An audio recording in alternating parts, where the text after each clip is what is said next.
morning mga idol. Ganito po ang tamang gawi ng mga tao. Ay ka naman dyan, kuya. Pag wala kayong pasok, ubusin nyo lang ang oras nyo sa pagsiselfone. Pabayaan nyo lang kung anong mga nakakalat dyan. Mag-cellphone kayo maghapon. Wala, nakikirat na. Mayroon na ako nakikirat dito.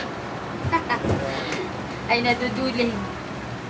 Yung magulang niya makuba ng paghahanap buhay. Wow.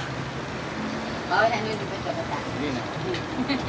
Meron din naman kasi mga tao na nakakaisip tumulong sa magulang.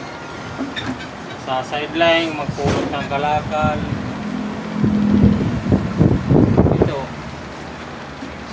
Ayan. Ayan mga idolo. Kitang-kita naman.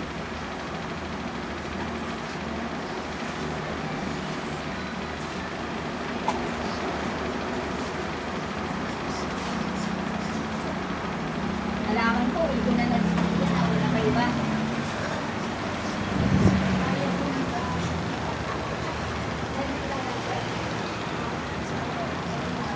Oy, kung mag-usap ka pa ba rin?